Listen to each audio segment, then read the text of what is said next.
আমরা এখন কথা বলবো লিভার ফাংশন টেস্ট নিয়ে। তো লিভার ফাংশন টেস্টকে আমরা উপস্থাপন করব, আমরা লিভারের ফার্স্টে ফাংশন বুঝবো, সেই ফাংশনের সমস্যা হলে সেটার সাথে কি টেস্ট করলে আমরা সেটাকে আইডেন্টিফাই করতে পারবো, আমরা এইভাবে বুঝতে থাকবো। ওকে, তো আমাদের লিভার অনেকগুলো ফাংশনই করে। এর অনেকগুলো ফাংশনের মধ্যে একটা ইম্পর্টেন্ট ফাংশন হচ্ছে মেটাবলিক ফাংশন।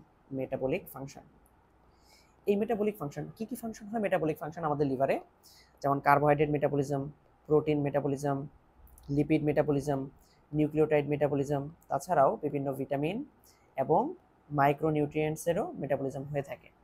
যেমন আপনারা এই জিনিসপত্রগুলো অধিকাংশ পড়ে আসছেন হচ্ছে মেটাবলিজম কার্ডে, তাই এখানে আমি ডিটেলসে না বলে ইন শর্ট বলার চেষ্টা করব। যেমন হচ্ছে কার্বোহাইড্রেট মেটাবলিজমের ক্ষেত্রে এখানে গ্লাইকোজেনেসিস হয়, গ্লাইকোজেনোলাইসিস হয়, গ্লুকোনিওজেনেসিস হয় এবং গ্যালাক্টোজ মেটাবলিজম বা ফ্রুক্টোজ মেটাবলিজমও হতে পারে।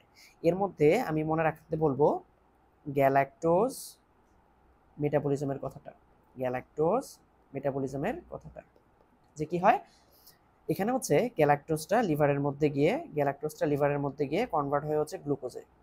ঠিক আছে, মেইনলি ম্যাক্সিমাম পোর্শনটাই গ্লুকোজে কনভার্ট হয় এবং সামান্য কিছু পোর্শন কিডনির মাধ্যমে, ইউরিনের মাধ্যমে বের হয়ে আসে, খুবই সামান্য পোর্শন। ঠিক আছে, ওকে। লিপিড মেটাবলিজম বা প্রোটিন মেটাবলিজম আগে বলি। প্রোটিন মেটাবলিজম কি কি হতে পারে, যেমন এখানে ট্রান্সঅ্যামাইনেশন, অক্সিডেটিভ ডিএমাইনেশন, ইউরিয়া ফর্মেশন, এগুলো হতে পারে। লিপিড মেটাবলিজমে কি কি হয়, বিভিন্ন ধরনের লিপোপ্রোটিন তৈরি করা, তাছাড়া ফসফোলিপিড, কোলেস্টেরল, এগুলো তৈরি করা, কোলেস্টেরলগুলোকে বাইলেসিটে কনভার্ট করা, বিভিন্ন কিটোন প্রোটিন সিনথেসিস করা, ফ্যাটি অ্যাসিড সিনথেসিস করা, এদের অক্সিডেশন ঘটানো। ঠিক আছে, ওকে। তারপরে নিউক্লিওটাইডের ক্ষেত্রে আমরা কি কি মেটাবলিজম দেখতে পারি, যেমন হচ্ছে পিউরিন সিনথেসিস, এটা হচ্ছে মেইনলি হয় হচ্ছে আমাদের লিভারে। আবার ভিটামিনের কথা যদি বলি, আমাদের যে 25 হাইড্রোক্সি কোলেক্যালসিফেরল, মানে 25 নাম্বার পজিশনে হাইড্রোক্সি গ্রুপ অ্যাড হওয়া, এটা হয় হচ্ছে আমাদের লিভারে। কার ক্ষেত্রে? ভিটামিন ডি এর ক্ষেত্রে। তার মানে এই ভিটামিন ডি তৈরির ক্ষেত্রে এটা একটা ইম্পর্টেন্ট অর্গান হিসেবে কাজ করে। ওকে, আবার ভিটামিনের কথা তো বললাম, মাইক্রোনিউট্রিয়েন্টসের কথা যদি বলি, যে আমাদের আয়রনের অ্যাবজর্পশন হবে কিনা এটা হেপসিডিন সিনথেসিসের মাধ্যমে অনেকটা নির্ভরশীল হচ্ছে লিভারের উপরে। ঠিক আছে, আচ্ছা। তো এইগুলো হচ্ছে অনেকগুলো আমাদের মেটাবলিক ফাংশন। এখন মেটাবলিক ফাংশনে যদি সমস্যা হয়, মানে মেটাবলিজম যদি না করতে পারে, তখন যে প্রবলেমটা হবে সেটাকে আমরা কিভাবে আইডেন্টিফাই করব, সেটা হচ্ছে আমরা করব গ্যালাক্টোজ টলারেন্স টেস্টের মাধ্যমে। কিসের? গ্যালাক্টোজ টলারেন্স টেস্টের মাধ্যমে। যে নর্মালি যে ঘটনাটা ঘটে, যে গ্যালাক্টোজ দিলে সেটা অধিকাংশই কি হয় আমাদের লিভারের মধ্যে গিয়ে কি হয়, অধিকাংশই হচ্ছে কনভার্ট হয়ে যাইতেছে। কারণ এটা লিভারের মধ্যে গিয়ে অধিকাংশ গ্লুকোজে কনভার্ট হয়ে যাইতেছে, অল্প কিছু পোর্শন ইউরিনের মাধ্যমে বের হয়ে যাইতেছে। এখন যদি লিভারের মধ্যে মেটাবলিজম না হয়, তাহলে গ্যালাক্টোজ অবশ্যই গ্লুকোজে কনভার্ট হতে পারবে না। তাহলে অধিকাংশ গ্যালাক্টোজই তখন কোথায় আসবে? ইউরিনে চলে আসবে, তাই না? এটাই, যে গ্যালাক্টোজ টলারেন্স টেস্টের মাধ্যমে আমরা ওরালি গ্লুকোজ দিব, এবং গ্লুকোজ দেওয়ার পরে আমরা দেখবো যে ইউরিনে কি পরিমাণ গ্যালাক্টোজ আসতেছে। যদি দেখা যায় যে ইউরিনে বেশি পরিমাণ গ্যালাক্টোজ আসতেছে, ঠিক আছে, তখন আমরা বুঝতে পারবো যে হ্যাঁ, লিভারের মধ্যে কি হইতেছে না, মেটাবলিজম ঠিক মতো হইতে পারতেছে না, তাহলে মেটাবলিক ফাংশনে কোনো একটা অ্যাবনর্মালিটি আছে। ঠিক আছে, ওকে। তারপরে আসি আমরা সিনথেটিক ফাংশনে, যে লিভার কি কি সিনথেসিস করে। লিভার অনেক কিছু সিনথেসিস করতে পারে, যেমন বিভিন্ন ধরনের প্লাজমা প্রোটিন। ঠিক আছে, দেখেন এখানে প্রোটিন সিনথেসিস নিয়ে মেইনলি বলছে, বিভিন্ন ধরনের প্লাজমা প্রোটিন, তার মধ্যে ইম্পর্টেন্ট হচ্ছে অ্যালবুমিন, এবং ব্লাডে অ্যালবুমিনের লেভেলটা হচ্ছে প্রায় 5.5, 3.5 থেকে 5.5। ঠিক আছে, 3.5 থেকে 5.5 গ্রাম পার ডেসিলিটার। ওকে, আসলে আমাদের লিভার অধিকাংশ প্লাজমা প্রোটিনই তৈরি করে, শুধুমাত্র গামা গ্লোবিউলিন বাদ দিয়ে, যেটা কারা তৈরি করে, যেটা হচ্ছে মেইনলি আমাদের ডাব্লিউবিসি তৈরি করে। ওকে, তো দেখেন এই যে টোটাল প্রোটিন বা এই যে অ্যালবুমিন, এগুলো কে তৈরি করতেছে? এগুলো হচ্ছে আমাদের লিভার তৈরি করতেছে। তাছাড়া বিভিন্ন কোয়াগুলেশন ফ্যাক্টর, অধিকাংশ কোয়াগুলেশন ফ্যাক্টরগুলাই তৈরি হয়ে হচ্ছে মেইনলি লিভারে। ঠিক আছে, তবে ক্যালসিয়াম, ফ্যাক্টর 8, এদের জন্য লিভার মেইন সাইট না। ক্যালসিয়াম তো অ্যাবজর্ব করি আমরা বাইরে থেকে, মানে আদার সোর্স থেকে, আর ফ্যাক্টর 8 এর জন্য লিভার মেইন সোর্স না যে তৈরি হওয়ার জন্য। ঠিক আছে, ওকে। তারপরে দেখেন বিভিন্ন কমপ্লিমেন্ট ফ্যাক্টর, তারপরে হচ্ছে haptoglobin, ceruloplasmin, transferrin, protease inhibitor, alpha 1 antitrypsin. ঠিক আছে, এবং বাচ্চা অবস্থায় বা ফিটাস অবস্থায় আমাদের লিভার আরেকটা ইম্পর্টেন্ট জিনিস তৈরি করে, সেটা হচ্ছে আলফা ফেটোপ্রোটিন। আলফা ফেটোপ্রোটিন, আচ্ছা, আলফা ফেটোপ্রোটিন। এই আলফা ফেটোপ্রোটিনের একটা পার্ট আবার আমাদের ইয়ক স্যাক বা কুসুমথলি থেকেও আসতে পারে। ঠিক আছে, ইয়ক স্যাক থেকেও আসতে পারে। ওকে, তাহলে দেখেন এখন যদি কোনো ক্ষেত্রে এরকম কিছু হয় যে আমাদের সিনথেটিক ফাংশনের প্রবলেম, তখন কি হবে আমরা এখন একটু আস্তে আস্তে দেখব। ওকে, তো প্রথম কথা, আমাদের পর্যাপ্ত পরিমাণ অ্যালবুমিন তৈরি হতে পারবে না। তাহলে পর্যাপ্ত পরিমাণ যদি অ্যালবুমিন তৈরি না হয়, তাহলে অ্যালবুমিনের লেভেলটা ব্লাডের মধ্যে অনেক বেশি কমে যাবে। ঠিক আছে, অ্যালবুমিনের লেভেলটা ব্লাডে অনেক বেশি কমে যাবে। তাছাড়াও টোটাল প্রোটিন লেভেলটাই আসলে কমে যাবে, কারণ ব্লাডের একটা বিশাল পোর্শন অ্যালবুমিন এবং অধিকাংশ প্লাজমা প্রোটিনগুলো কোত্থেকে আসে? আমাদের লিভার থেকে আসে। আচ্ছা, আবার হচ্ছে আমরা যদি অ্যালবুমিন টু গ্লোবিউলিন রেশিও দেখি, নর্মালি অ্যালবুমিন টু গ্লোবিউলিন যে রেশিওটা, এটার নর্মাল মান হচ্ছে প্রায় 1.5 থেকে 2.5:1, মানে অ্যালবুমিন গ্লোবিউলিন রেশিও হচ্ছে অ্যালবুমিনের মাত্রাটা 1.5 থেকে 2.5 আর গ্লোবিউলিনের মাত্রাটা রেশিও দেখলে 1। ঠিক আছে, ওকে, এটা হচ্ছে নর্মালি থাকে।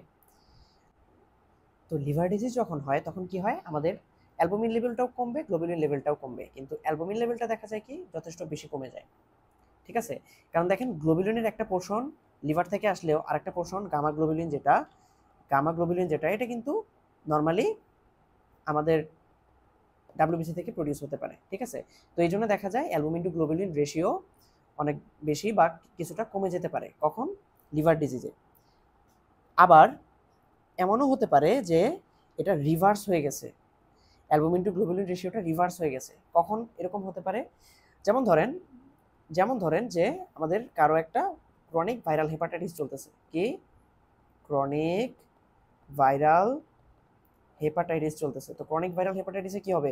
হেপাটাইটিসের কারণে আমাদের হেপাটোসেলুলার ইনজুরি হওয়ার কারণে বা হেপাটোসাইট কাজ করতে না পারার কারণে অ্যালবুমিন লেভেলটা অনেক কমে যাবে।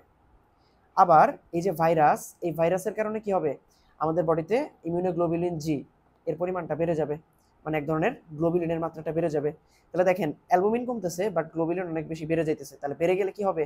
এই যে যেটা হইতেছিল, মানে ধরেন সাপোজ আমি বোঝার জন্য বলতেছি, আগে সাপোজ 2:1 ছিল, এখন এটা কনভার্ট হয়ে কি হতে পারে? এটা কমে গিয়ে কি 1:2 বা 1:1.5 এরকম হতে পারে না? হ্যাঁ, তাহলে এরকম লিভার ডিসফাংশনের ক্ষেত্রে এই অবস্থা কিন্তু তৈরি হতে পারে। ওকে, তাহলে এটা হচ্ছে আমরা অ্যালবুমিন টু গ্লোবুলিন রেশিওর কথা বললাম।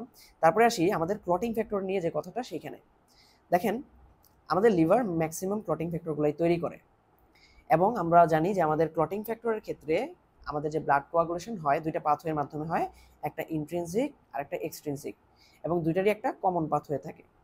ওকে, তো দেখা যায় কি লিভার যখন পর্যাপ্ত পরিমাণ কাজ করতে পারে না তখন কি হয়? তখন হচ্ছে ক্লটিং ফ্যাক্টরগুলো তৈরি করতে পারে না। তাহলে আপনি কি চিন্তা করবেন? তাহলে হ্যাঁ, এক্সট্রিনসিক পাথওয়েটাও ঠিকমতো চলতে পারবে না, ইন্ট্রিনসিক পাথওয়েটা চলতে পারবে না ঠিকমতো। ওকে, এই কথাটার সাথে আমি পুরোটা একমত। হ্যাঁ, এবং এখানে একটা এক্সট্রা ঘটনা ঘটে, সেটা কি? সেটা হচ্ছে দেখা যায় কি এই এক্সট্রিনসিক পাথওয়েটা খুব বেশি এফেক্টেড হয়। এই এক্সট্রিনসিক পাথওয়েটা খুব বেশি এফেক্টেড হয় কেন? কারণ হচ্ছে এই এক্সট্রিনসিক যে পাথওয়েটা এটা মেইনলি ডিপেন্ড করে আমাদের কার উপরে? মেইনলি ডিপেন্ড করতে সেনসিটিভ হচ্ছে কার উপরে? ফ্যাক্টর 7 এর প্রতি। এবং এই ফ্যাক্টর 7টা অবশ্যই কোত্থেকে আসতেছে? লিভার থেকে আসতেছে। এবং এটার একটা ইম্পর্টেন্ট কথা হচ্ছে যে এটার হাফ লাইফ যথেষ্ট কম। হাফ লাইফ যথেষ্ট কম হওয়ার কারণে যখন লিভার সিনথেটিক ফাংশনটা অ্যাবনর্মালিটি হয় তখন দেখা যায় কি এটা তৈরি হওয়া কমে যায়। তৈরি হওয়া কমে গেলে কি হয়? তাহলে কম তৈরি হলে কি হবে? আগে ধরেন কোয়াগুলেশন হতে, সাপোজ আগে কোয়াগুলেশন হতে 12 সেকেন্ড লাগতো। ঠিক আছে, কোয়াগুলেশন হতে 12 সেকেন্ড লাগতো। এখন কি হবে? ফ্যাক্টর 7 কম থাকার কারণে এখন ধরেন কোয়াগুলেশন হইতে 20 সেকেন্ড লাগতেছে। তার মানে কি কোয়াগুলেশন হইতে বেশি সময় লাগতেছে না? হ্যাঁ, কোন পাথওয়েটা? এক্সট্রিনসিক পাথওয়ে, যেটাকে আমরা বলি prothrombin time. Extrinsic pathway prothrombin time কিভাবে মেজার করে? মেইনলি হচ্ছে এই যে ফ্যাক্টর 7 এবং কমন পাথওয়ে যেটা, এই যে পাথওয়েটা, এই পাথওয়েটা মেইনলি যে হতে কত সময় লাগতেছে। ঠিক আছে, মানে এই পাথওয়েতে টোটাল কোয়াগুলেশন হতে, ব্লাড ক্লট হতে যে সময়টা লাগতেছে সেটা হচ্ছে মেইনলি প্রোথ্রম্বিন টাইম। যেহেতু ফ্যাক্টর 7টার হাফ লাইফটা কম, এটা অনেক বেশি সেন্সিটিভ, সেই কারণে তুলনামূলক এক্সট্রিনসিক পাথওয়েটা অনেক বেশি এফেক্টেড হওয়ার কারণে প্রোথ্রম্বিন টাইমটা হেপাটোসেলুলার সিনথেটিক ফাংশন কমে যাওয়ার কারণেই বেড়ে যায়। ঠিক আছে, তবে এপিটিটি যেটা অ্যাক্টিভেটেড পার্শিয়াল থ্রম্বোপ্লাস্টিন টাইম, এটাও বেড়ে যেতে পারে, তবে কম পরিমাণ। ঠিক আছে, মানে এটা খুব বেশি বাড়বে না। কখন বেশি বাড়বে?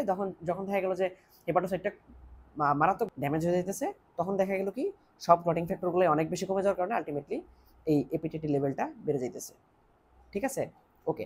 এবং আরেকটা কথা আমরা বলি, আমাদের যে ফ্যাক্টর 2, ফ্যাক্টর 7, ফ্যাক্টর 9 এবং ফ্যাক্টর 10, এই যে চারটা ফ্যাক্টর আছে কি কি? ফ্যাক্টর 2, ফ্যাক্টর 7, ফ্যাক্টর 9, ফ্যাক্টর 10 এগুলো কিন্তু ভিটামিন কে এর উপর ডিপেন্ডেন্ট। ঠিক আছে, এই জন্য কোনো কোনো সময় কিন্তু এরকমও হতে পারে যে আমাদের বডিতে ভিটামিন কে হয়তো কম আছে, এই কারণে হচ্ছে প্রথম মিন টাইমে একটু অ্যাবনর্মালিটি হইতেছে, ঠিক আছে, বা ব্লাড কোয়াগুলেশন একটু প্রবলেম হইতেছে, ঠিক আছে। তো এই জন্য আমরা কি করব, তখন আমরা এটা অ্যাসেসমেন্ট করার আগে, প্রথম মিন টাইম অ্যাসেসমেন্ট করার আগে বা হচ্ছে আমরা এইগুলো টেস্ট করার আগে ভিটামিন কে সাপ্লিমেন্ট দিয়ে দেখব যে ভিটামিন কে দেওয়ার পরে আমাদের এই প্রথম মিন টাইমের বা এদের কি অবস্থা। যদি দেখা যায় ভিটামিন কে সাপ্লিমেন্ট দেওয়ার পরেও প্রথম মিন টাইম বেশি, তার মানে কি আমরা বুঝতেই পারবো যে আসলে ভিটামিন কে কম ছিল না, আমাদের সমস্যা কোথায়, লিভারের সিনথেটিক ফাংশনটাতেই সমস্যা। ঠিক আছে,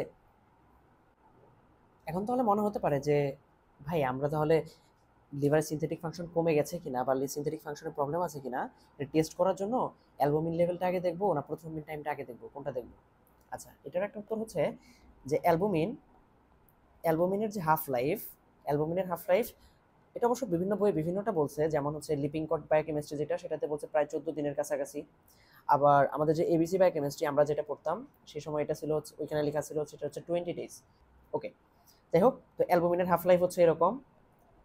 আবার আমরা যদি প্রোথ্রম্বিনের হাফ লাইফ দেখি, প্রোথ্রম্বিনের হাফ লাইফ দেখি, এইটাও লিপিংকট বায়োকেমিস্ট্রিতে 60 আওয়ার্সের কথা বলা আছে, মানে প্রায় 60 ঘন্টার কথা বলা আছে, কিন্তু এবিসি বায়োকেমিস্ট্রিতে এটা হচ্ছে 72 ঘন্টা। যাই হোক 72 আওয়ার্স।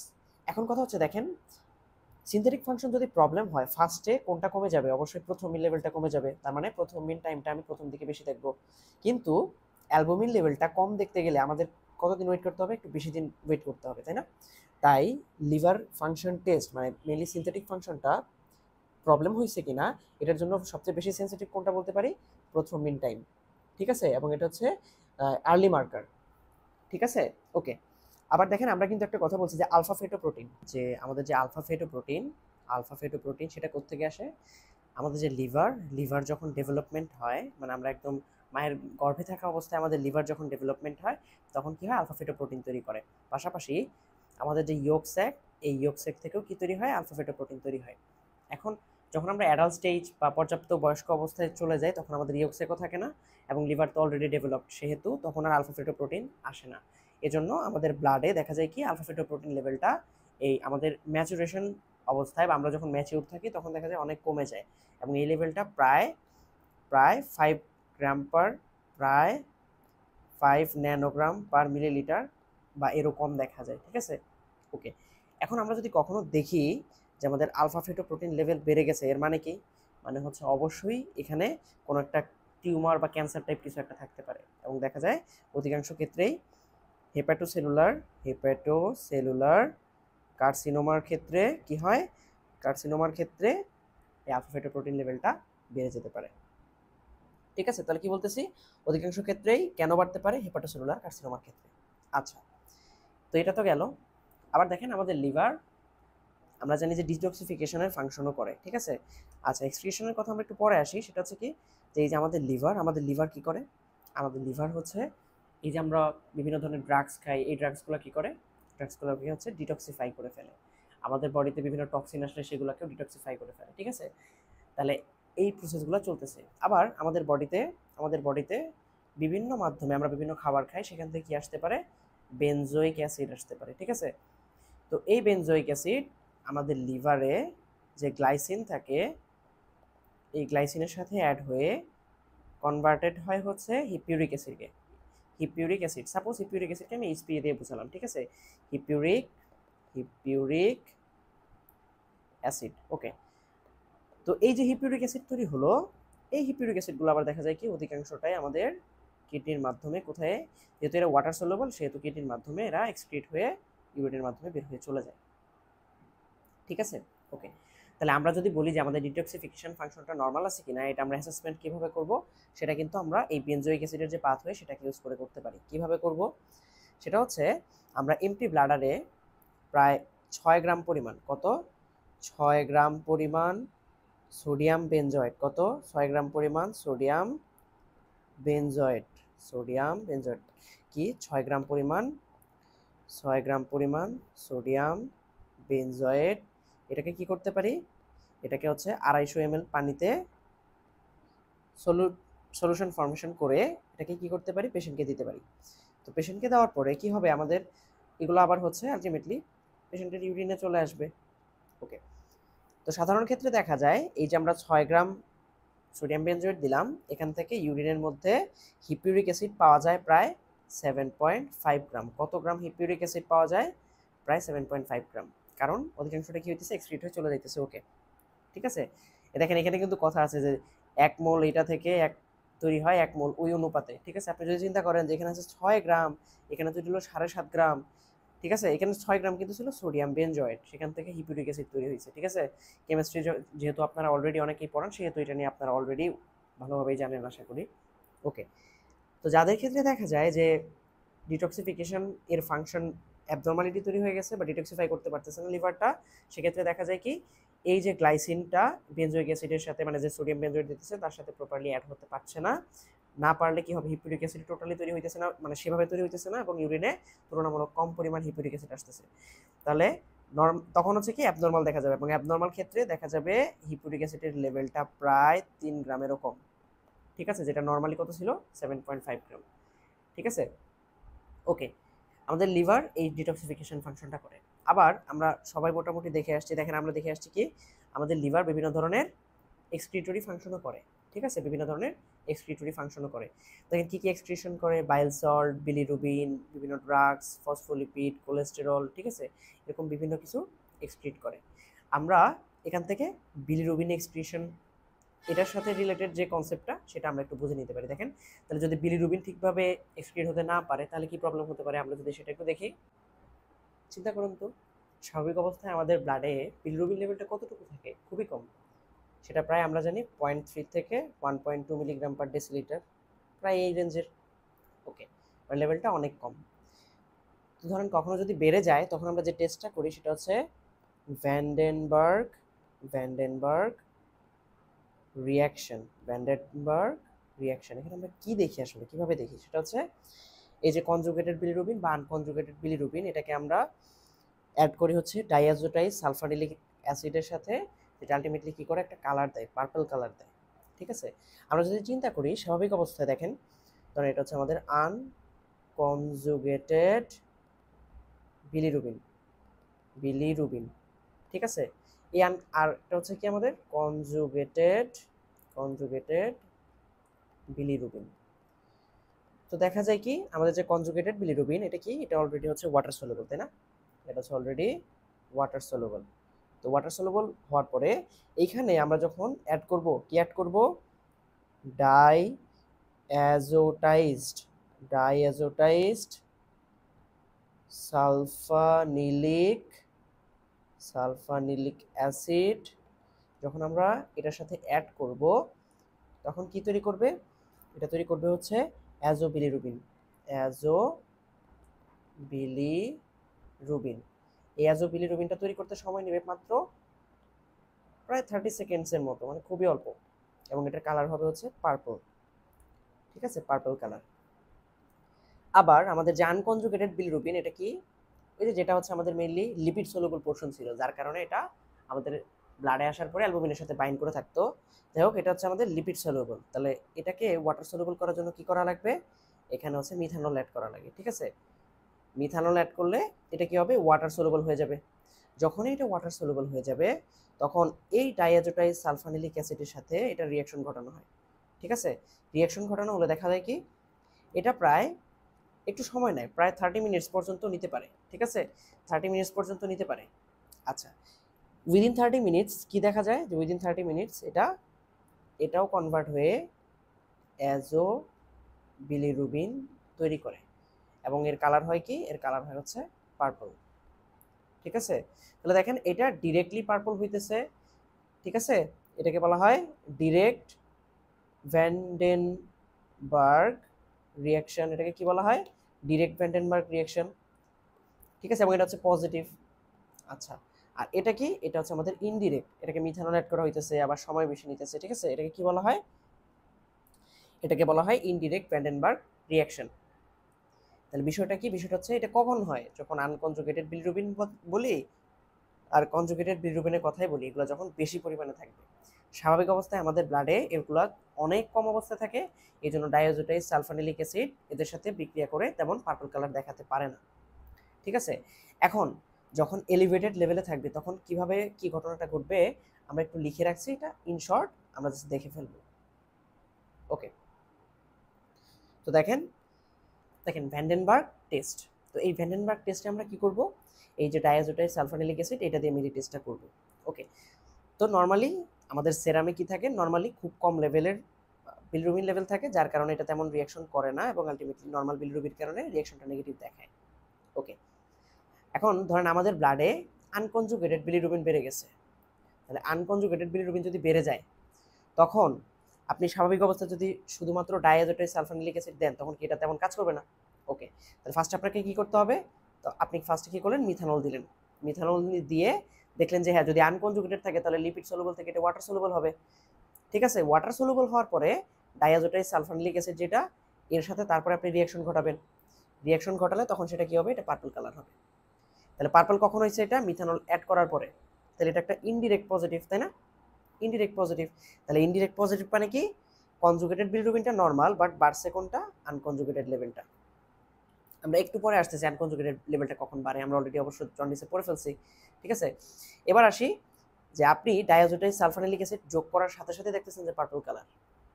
ঠিক আছে, পার্পল কালার, এবং তারপরে কি করলেন, আবার মিথানল অ্যাড করেন। দেখেন প্রথমে দেখেন পার্পল কালার আসার কারণ কি, তাহলে কনজুগেটেড বিলিরুবিন লেভেলটা বেশি, এই কারণে পার্পল আসছে। এখন আপনাকে তো এটাও চেক করতে হবে যে আনকনজুগেটেড লেভেলটা বেশি কিনা, তাই না। তো এই কারণে আপনি কি করলেন, যে আপনি মিথানল অ্যাড করেন প্রথমবার পার্পল কালার দেখার পরে, তারপরে আপনি আরেকটার মধ্যে নিয়ে মিথানল অ্যাড করলেন। মিথানল অ্যাড করার পরে দেখা গেল যে কালারটা আগের মতোই আছে, কোনো চেঞ্জ হয় নাই। তার মানে কি, তার মানে হচ্ছে কনজুগেটেড বিলিরুবিনটা বেড়ে গেল, আনকনজুগেটেড যেটা সেটা নর্মাল। ঠিক আছে, ওকে। আবার এরকম হতে পারে যে ডায়াজোটাইজ সালফানিলিক অ্যাসিড দেওয়ার সাথে সাথে মানে 30 সেকেন্ডের মধ্যে পার্পল কালার আসছে, তারপর আপনি বুঝলেন যে হ্যাঁ কনজুগেটেড লেভেলটা বেশি, এখন আপনি চেক করবেন আনকনজুগেটেড লেভেলটা বেশি কিনা। এজন্য তখন কি করলেন, মিথানল অ্যাড করে আবার টেস্ট করতেছেন। দেখলেন প্রথমবার যে পার্পল কালারটা, ওইটাতে আপনি মিথানল অ্যাড করার পরে আবার যদি ডায়াজোটাইজ সালফানিলিক অ্যাসিড দেন সেটা ডার্ক পার্পল হইতেছে। প্রথমবার পার্পল হওয়ার ক্ষেত্রে সময় নিতেছে 30 সেকেন্ডস, পরের বার ডার্ক পার্পল হইতে এখানে আরও প্রায় 30 মিনিটস পর্যন্ত সময় লাগতেছে। তার মানে প্রথমবার পার্পল হয়েছে কনজুগেটেডের কারণে, পরের বার মিথানল অ্যাড করার পরে দীর্ঘ সময় নিয়ে ডার্ক পার্পল কেন হয়েছে, আনকনজুগেটেডের এক্সেস পরিমাণ আরও পার্পল অ্যাড হওয়ার কারণে, তাই না। ওকে, তাহলে দেখেন এইখানে মিথানল অ্যাড করার পরে 30 মিনিটস লাগছে, ঠিক আছে, এখানে ইনডাইরেক্ট পজিটিভ হয়েছে, ঠিক আছে, পার্পল কালার, এখানেও পার্পল কালার হয়েছে ডিরেক্ট পজিটিভ হয়ে, ঠিক আছে। আর এখানে দেখেন কি হয়েছে, প্রথমে 30 সেকেন্ডসে একটা পার্পল কালার দেখাইছে, তারপরে 30 মিনিটস পর আরেকটা পার্পল কালার দেখাইছে, এই জন্য এটাকে বলতেছি বাইফেজিক রিয়াকশন। কোথায় দেখা যায়, কনজুগেটেড আনকনজুগেটেড দুইটাই যদি বাড়ে। এখন আমরা বলি, আমরা তো অলরেডি জেনে আসছি কোনটা কখন বাড়ে, আনকনজুগেটেড বিলিরুবিন কখন বাড়ে, আমাদের হিমোলাইটিক জন্ডিসে, তাই না। আমাদের যে হিমোলাইটিক জন্ডিস, সেই হিমোলাইটিক জন্ডিসের ক্ষেত্রে কি হয়, হিমোলাইটিক জন্ডিসের ক্ষেত্রে আমাদের সাধারণত আনকনজুগেটেড বিলিরুবিন লেভেলটা বেড়ে যায়। আর কনজুগেটেড বিলিরুবিন লেভেলটা কখন বাড়ে, যখন হচ্ছে মেইনলি আমাদের অবস্ট্রাকটিভ জন্ডিস, তাই না। মানে আমি একদম ব্রড হেডিংয়ে যদি বলি সেভাবে বলতেছি। আর বাইফেজিক মানে কিছুটা কনজুগেটেডও বাড়ছে আনকনজুগেটেডও বাড়ছে, তার মানে কি হেপাটোসেলুলার, তাই না, হেপাটোসেলুলার। ঠিক আছে, তাহলে এইভাবে আমরা এই টেস্টটা করে আলটিমেটলি এটা বের করতে পারি, তাহলে ভ্যান্ডেনবার্গ টেস্ট করে বের করতে পারি। দেখেন এটা শর্টে বুঝাই দিছে এইভাবে, ডিরেক্ট পজিটিভ হতে দেখেন, ডিরেক্ট পজিটিভ হলে 30 সেকেন্ডসের মধ্যে দেখাবে এবং এটা অবস্ট্রাকটিভ, ইনডিরেক্ট পজিটিভ হলে হিমোলাইটিক, বাইফেজিক হলে 30 সেকেন্ড 30 মিনিট পর এবং ডার্ক কালার বেশি হবে, সেটা হচ্ছে হেপাটিক জন্ডিস বা হেপাটোসেলুলার জন্ডিস। ঠিক আছে, ওকে। আবার দেখেন আমরা কিন্তু জানি যে কনজুগেটেড বিলিরুবিন যেটা, এটা ওয়াটার সলুবল হওয়ার কারণে কোথায় আসে, এটা হচ্ছে আমাদের ইউরিনে আসতে পারে। ঠিক আছে, তো ইউরিনে আসলে যেহেতু এটা ওয়াটার সলুবল, এই ইউরিনে আমরা এটাকে ডিটেক্ট করতে পারি এবং এর জন্য একটা টেস্ট করা হয়, সেটাকে বলা হয় ফচেটস টেস্ট। ফচেটস টেস্ট, এই ফচেটস টেস্টে আপনি কি দেখবেন হচ্ছে পিস্তা গ্রিন বা ব্লুইশ গ্রিন কালারের প্রেসিপিটেট পড়ছে ফিল্টার পেপারে। ঠিক আছে, এটাতে ফচেট টেস্টের মাধ্যমে এটা দেখা হয়। ঠিক আছে, তাহলে আমরা মোটামুটি এক্সক্রিটরি ফাংশন নিয়ে এটার কথা বলতে পারি। এবার আমরা একটু কথা বলি আমাদের লিভারের বিভিন্ন এনজাইম এবং হচ্ছে হেপাটোসেলুলার পাথওয়ে ছাড়াও আমাদের যে বিলিয়ারি পাথওয়ে আছে এখানকার এনজাইম নিয়ে। আমরা কিন্তু অলরেডি পড়ে আসছি যে আমাদের হেপাটোসেলুলার ড্যামেজের জন্য এক ধরনের এনজাইম আমাদের ব্লাডে বেশি হয়ে যায়, কিন্তু আমাদের বিলিয়ারি পাথওয়েতে কোলেস্টেসিস হওয়ার কারণে আরেক ধরনের এনজাইম ব্লাডে বেশি হয়ে যায়। তো ফার্স্টে আমরা লিভার ইনজুরির কী কী বায়োকেমিক্যাল মার্কার আছে, লিভার ইনজুরির ক্ষেত্রে কী কী বায়োকেমিক্যাল মার্কার আছে সেটা একটু দেখি। ওকে, ফার্স্টে আমরা ধরে নিতেছি এটা একটা আমাদের লিভারের সেল। তো এই লিভারের সেলের ক্ষেত্রে আমরা কি জানি, আমাদের লিভারের সেলে এএলটি থাকতে পারে, এএসটি থাকতে পারে, তাই না? কি কি থাকতে পারে? এএলটি এবং এএসটি। এইচটি লেভেলটা শুধু যে সাইটোপ্লাজমে থাকে সেটাই না, এসটি লেভেলটা মাইটোকন্ড্রিয়াতেও থাকতে পারে। ঠিক আছে, মানে এএসটি সাইটোপ্লাজমেও থাকে, মাইটোকন্ড্রিয়াতেও থাকে, কিন্তু এএলটিটা মেইনলি থাকে হচ্ছে সাইটোপ্লাজমে। ওকে, এবং আমরা অলরেডি কথা বলে আসছি যে আমাদের এএসটিটা অধিকাংশ ক্ষেত্রে কোথায় পাওয়া যায়? অধিকাংশ ক্ষেত্রে আমাদের হেপাটোসেলুলার মানে হেপাটোসাইট যেগুলো সেখানে পাওয়া যায়। তাছাড়া আমাদের মায়োকার্ডিয়াম, স্কেলেটাল মাসেল এগুলোতেও পাওয়া যেতে পারে। ঠিক আছে, কিন্তু আমাদের যে এএলটিটা সেটা বেশি পরিমাণে পাওয়া যায় আমাদের হেপাটোসাইটে, এবং অল্প কিছু পরিমাণে পাওয়া যেতে পারে আমাদের কিডনি এবং হচ্ছে আমাদের স্কেলেটাল মাসেলে, মানে সামান্য পরিমাণে। ঠিক আছে, ওকে।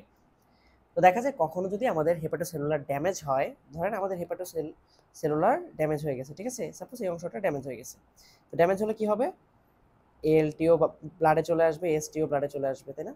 ওকে, এখন এই যে এএলটি এসটি ব্লাডে চলে আসবে, তাহলে এই দুইটা আমরা কি দেখবো? এলিভেটেড লেভেলে দেখবো। তাহলে দুইটা যদি এলিভেটেড দেখি তখন আমরা কি চিন্তা করব? তখন আমরা চিন্তা করব হচ্ছে আমাদের হেপাটোসেলুলার কোনো একটা ইনজুরি হয়ে গেছে। ওকে, এখানে একটা বিষয় লক্ষ্য করা যায় যে নর্মালি পাওয়া যায় কি যে এএলটিটা এএসটির থেকে তুলনামূলক বেশি থাকে। তো কেন বেশি থাকে? তাহলে যদি এএলটিটা এএসটির থেকে বেশি থাকে, আপনি কি এএসটি ডিভাইডেড বাই এএলটি যদি করেন তাহলে কি দেখবেন? এই রেশিওটা 1 কম বা কোথাও কোথাও 0.8 কম, এটাও বলা আছে। এবং এই যে রেশিও এএসটি বাই এএলটি, এটাকে বলা হয় কি বলা হয়? De Ritis ratio, De Ritis ratio. ঠিক আছে, এটাকে আবার কেউ কেউ রাইটিসও বলতে পারে, যে ডি রাইটিস রেশিও। ঠিক আছে, ওকে। তো দেখেন কিছু কিছু ক্ষেত্রে দেখা যায় কি, বা অধিকাংশ ক্ষেত্রে দেখা যায় কি যে এএলটিটা বেশি হয়ে থাকে, এএসটিটা কম। এখন এটার একটা কারণ হতে পারে কি, সেটা হচ্ছে এএলটি হচ্ছে এর হাফ লাইফ হচ্ছে প্রায় 36 ঘন্টা, আর এএসটির হাফ লাইফ হচ্ছে প্রায় 16 ঘন্টা। তো 16 ঘন্টা, ঠিক আছে, আবার সরি 18 ঘন্টা। ঠিক আছে, এটার হাফ লাইফ হচ্ছে 18 ঘন্টা। তো এখান থেকে কি দেখা যায়, ধরেন হচ্ছে আপনার হেপাটোসেলুলার ইনজুরি হলো, 4টা এএলটিও আসলো, 4টা এএসটিও আসলো। তো আপনি কিছুক্ষণ পরে 18 ঘন্টা পরে দেখলেন কি এএসটি আছে 2টা। ঠিক আছে, মানে আমি বোঝানোর জন্য বলতেছি এএসটি আছে 2টা, কিন্তু 18 ঘন্টা পরে আপনি এএলটি দেখলেন কয়টা? এএলটি সেই 4টাই আছে।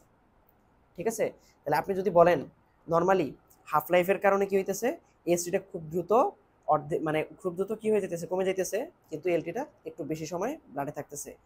ঠিক আছে, হাফ লাইফ হওয়ার কারণে, যে কারণে কি দেখা যেতেছে এএসটি এবং এএলটি রেশিও সবসময় 0.8 এর চেয়ে কম হয়, এবং নর্মালি কি থাকে, এএলটির মাত্রাটা এএসটির চেয়ে বেশি থাকে। এখন প্রশ্ন হতে পারে যে ভাই কখনো কি তাহলে এরকম হতে পারে যে AST divided by ALT greater than 1? এটা কি কখনো হতে পারে? হ্যাঁ, এই রেশিওটা 1-এর চেয়ে বেশি হতে পারে। কখন হতে পারে? দেখেন আমরা কিন্তু বলেছিলাম আমাদের কিছু এএসটি কোথায় থাকে, আমাদের কিছু এএসটি মাইটোকন্ড্রিয়াও থাকে। তো মাইটোকন্ড্রিয়াল ড্যামেজ যদি মেইনলি হয়, মাইটোকন্ড্রিয়া থেকে কি আসবে? এএসটিটা বেশি বেশি আসবে না? হ্যাঁ, তো এএসটি বেশি বেশি আসলে তখন কি হবে? তখন আবার এএসটি ডিভাইডেড বাই এএলটি মাত্রাটা তুলনামূলকভাবে কি হবে? 1-এর চেয়ে বেশি হতে পারে। ঠিক আছে, এখন কখন এই অবস্থা তৈরি হয়, কখন যে 1-এর চেয়ে বেশি হবে? দেখা যায় কি অ্যালকোহলিক লিভার ডিজিজ, কি অ্যালকোহলিক লিভার ডিজিজ। ঠিক আছে, মেইনলি হচ্ছে অ্যালকোহলিক লিভার হেপাটাইটিসের ক্ষেত্রে এরকম দেখা যায়। ঠিক আছে, তাছাড়াও লিভার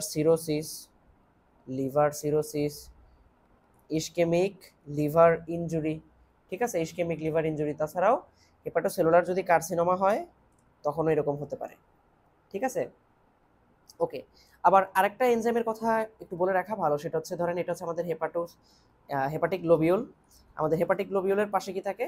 ধরেন এই পাশে হচ্ছে পোর্টাল ট্রায়াড থাকে। কি থাকে? পোর্টাল ট্রায়াড থাকে। ওকে, আর মাঝখানে কি থাকে? মাঝখানে থাকে হচ্ছে আমাদের সেন্ট্রাল ভেইন। তো দেখা যায় কি যে এই যে আমাদের সেন্ট্রাল ভেইন, এই সেন্ট্রাল ভেইনের চারপাশে কাছাকাছি কিছু সেল থাকে, কাছাকাছি কিছু সেল থাকে, ঠিক আছে। এই সেলগুলা সেন্ট্রাল ভেইনের মানে একদম কাছাকাছি বলবো এরকম না, বাট অনেকটাই কাছাকাছি, কিন্তু পোর্টাল ট্র্যাক্ট থেকে কিছুটা দূরে, যে কারণে এই সেলগুলা হচ্ছে তুলনামূলক ব্লাড সাপ্লাই একটু কম পায়, ঠিক আছে। ওকে, এবং দেখা যায় কি যে এই যে সেলগুলা, এই সেলগুলোর মধ্যে যে মাইটোকন্ড্রিয়া, এই সেলগুলোর মাইটোকন্ড্রিয়ার মধ্যে একটা স্পেশাল এনজাইম পাওয়া যায়, সেটা কি গ্লুটামেট ডিহাইড্রোজিনেস। কি কি?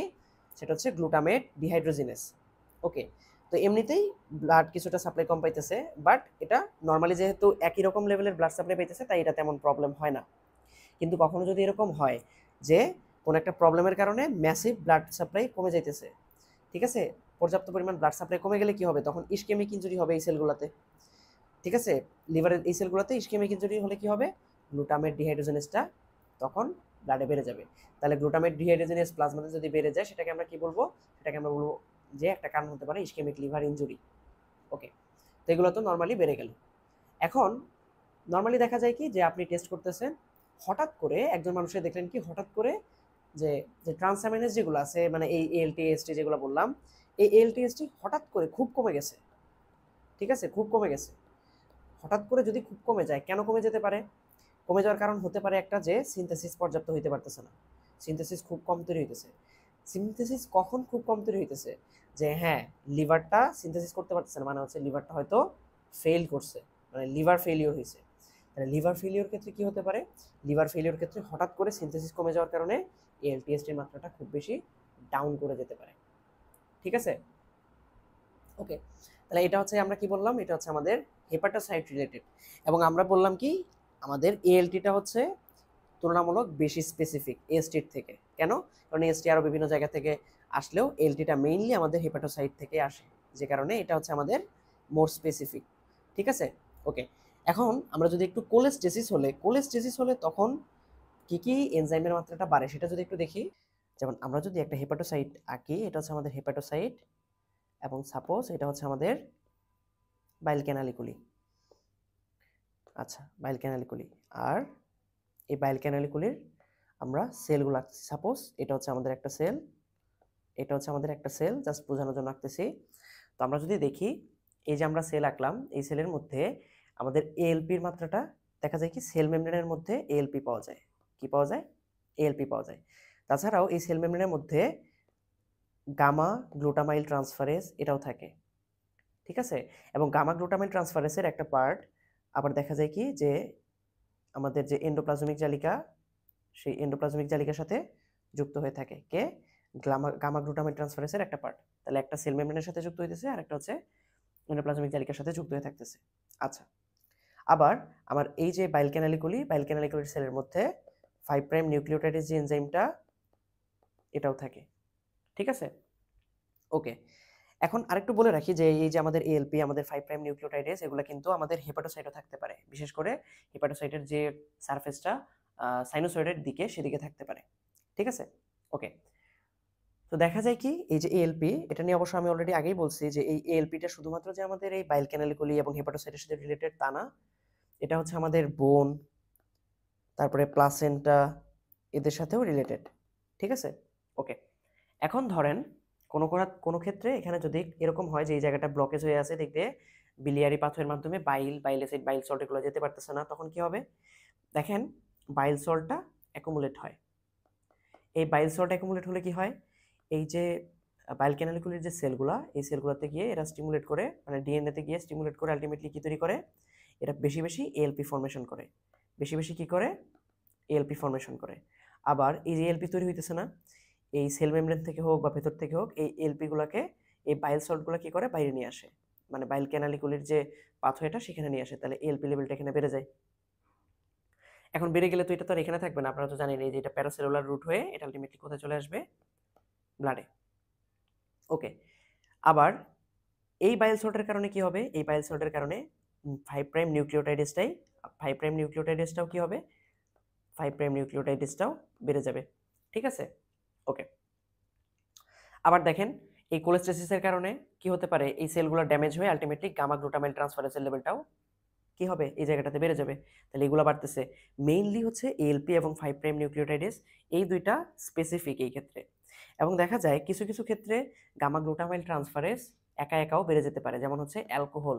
কেউ যদি অ্যালকোহল ইনটেক করে তখন কি হতে পারে, অ্যালকোহল ইনটেক করলে ওই পার্সনের কি হতে পারে, এই অ্যালকোহল কি করে, এটা একটা এনজাইম ইনডিউসার হিসেবে কাজ করতে পারে, মানে এনজাইমকে ইনডিউস করতে পারে। তো এনজাইমকে ইনডিউস করলে হবে কি, এটা হচ্ছে বেশি বেশি গামা গ্লুটামাইল ট্রান্সফারেজ তৈরি করবে। ঠিক আছে, তাহলে এনজাইম ইন্ডাকশনের কারণে, তাহলে এটা মিলে কি করে, এই অ্যালকোহলের কারণে আলটিমেটলি এই যে অল্প পরিমাণ গামা গ্লুটামাইল ট্রান্সফারেজ, যেটা হচ্ছে কি কি কোথায় থাকে, যেটা হচ্ছে আমাদের এন্ডোপ্লাজমিক রেটিকুলামের সাথে থাকে, এইটা হচ্ছে ইনডিউস বা ইন্ডাকশন হওয়ার কারণে আলটিমেটলি গামা গ্লুটামাইল ট্রান্সফারেন্সের লেভেলটা বেড়ে যেতে পারে অ্যালকোহল যারা ইনটেক করে তাদের। অথবা এই অ্যালকোহলের কারণে কি হতে পারে, আমাদের এই হেপাটোসাইট ড্যামেজ হইতে পারে। তাহলে হেপাটোসাইট যদি ড্যামেজ হয়, তাহলে এখানে ধরেন আছে, এই হেপাটোসাইটের এখানে ড্যামেজ হওয়ার কারণে কি হলো, এখানে ড্যামেজ হওয়ার কারণে এটা বের হয়ে আসলো। ঠিক আছে, এটাও হতে পারে। ওকে, তাহলে অ্যালকোহল সরাসরি এনজাইম ইন্ডাকশনের মাধ্যমে কাজ করতে পারে, অথবা হেপাটোসাইটকে ড্যামেজ করেও গামা গ্লুটামাইল ট্রান্সফারেন্সটাকে ব্লাডে বাড়ায় দিতে পারে। ঠিক আছে, ওকে।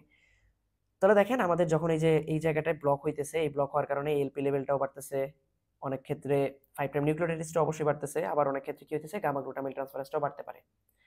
তো আমাদের যে এবিসি বায়োকেমিস্ট্রি এই বইটা বলছে যে এক্ষেত্রে স্পেসিফিক, এক্ষেত্রে মোস্ট ইম্পর্টেন্ট ইন্ডিকেটর যদি বলি সেটা হচ্ছে এএলপি।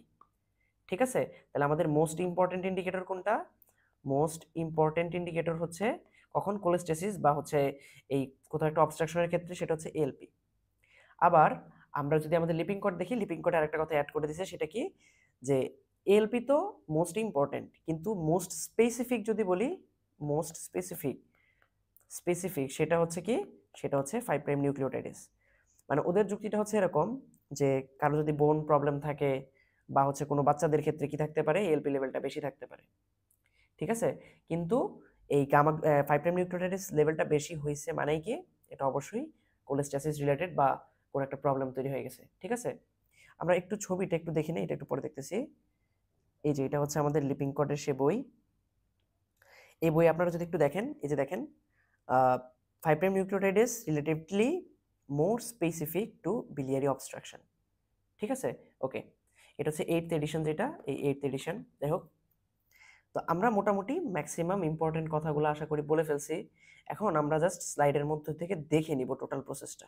ঠিক আছে, ওকে।